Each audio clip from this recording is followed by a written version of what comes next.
ಸಹಕಾರ ಮಂತ್ರಿ ರಾಜಣ್ಣ. ದೂರಿನಲ್ಲಿ ಯಾರ ಹೆಸರು ಉಲ್ಲೇಖ ಮಾಡ್ತಾರೆ ರಾಜಣ್ಣ ಕಂಪ್ಲೇಂಟ್ ನಲ್ಲಿ ಉಲ್ಲೇಖ ಆಗುತ್ತಾ ಪ್ರಭಾವಿ ಹೆಸರು? ಪ್ರಸ್ತಾಪ ಮಾಡಿದೆ, ಅವರು ಕೂಡ ಪ್ರಸ್ತಾಪ ಮಾಡಿ. ಆ ಹಿನ್ನೆಲೆಯಲ್ಲಿ ನಾನು ಸರ್ಕಾರಕ್ಕೆ ಗೃಹ ಸಚಿವರ ಗಮನಕ್ಕೆ ತಂದು ಅವರಿಗೆ ಒತ್ತಾಯವನ್ನ ಮಾಡಿರ್ತಕ್ಕಂಥದ್ದು ಅಂತ ಹೇಳಿದ್ರೆ, ಈ ರೀತಿಯ ತೇಜೋವಧೆ ಮಾಡ್ತಕ್ಕಂಥದ್ದು ಯಾರಿಗೂ ಶೋಭೆ ತರೋಂಥ, ನಾನು ಮಾಡಿರಲಿ, ಇನ್ನೊಬ್ರು ಮಾಡಿರಲಿ, ಯಾರೇ ಮಾಡಿರಲಿ, ಯಾವುದೇ ಪಕ್ಷದವ್ರು ಮಾಡಿರಲಿ, ಆ ರೀತಿಯ ತೇಜೋವಧೆ ಮಾಡ್ತಕ್ಕಂಥದ್ದು, ಬ್ಲ್ಯಾಕ್ ಮೇಲ್ ಮಾಡ್ತಕ್ಕಂಥ ಪ್ರಕ್ರಿಯೆಗಳೇನಿದ್ದಾವೆ ಇದಕ್ಕೆ ಅಂತ್ಯ ಆಗಬೇಕು. ಅಂತ್ಯ ಆಗಬೇಕು ಅಂತ ಹೇಳಿದ್ರೆ ಇದು ಒಂದು ಉನ್ನತ ಮಟ್ಟದ ತನಿಖೆ ಮಾಡಬೇಕು.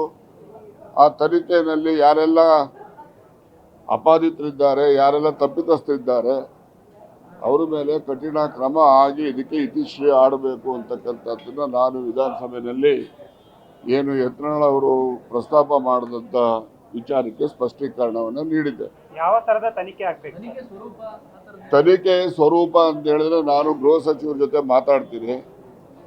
ನಾನು ಯಾರಾದರೂ ಕೂಡ ಒಬ್ಬರು ನಿವೃತ್ತ ನ್ಯಾಯಾಧೀಶರ ನೇತೃತ್ವದಲ್ಲಿ ತನಿಖೆ ಆಗಬೇಕು ಅಂತಕ್ಕಂಥ, ಸುಮ್ಮನೆ ಎಸ್ ಐ ಟಿ ಎಲ್ಲ ಮಾಮೂಲಿ ಆಗಿಬಿಟ್ಟಿದೆ ಈಗ.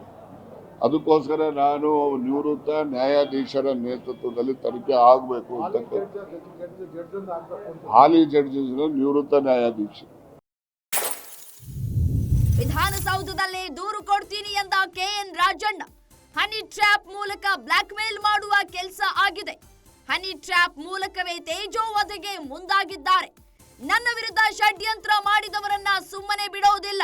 ಯಾವುದೇ ಕಾರಣಕ್ಕೂ ಅವರನ್ನ ಸುಮ್ಮನೆ ಬಿಡೋ ಮಾತೇ ಇಲ್ಲ. ನಿವೃತ್ತ ನ್ಯಾಯಾಧೀಶರ ನೇತೃತ್ವದಲ್ಲಿ ತನಿಖೆ ಆಗಲೇಬೇಕು. ವಿಧಾನಸೌಧದಲ್ಲಿ ಗುಡುಗಿದ ಸಹಕಾರ ಸಚಿವ ಕೆಎನ್ ರಾಜಣ್ಣ.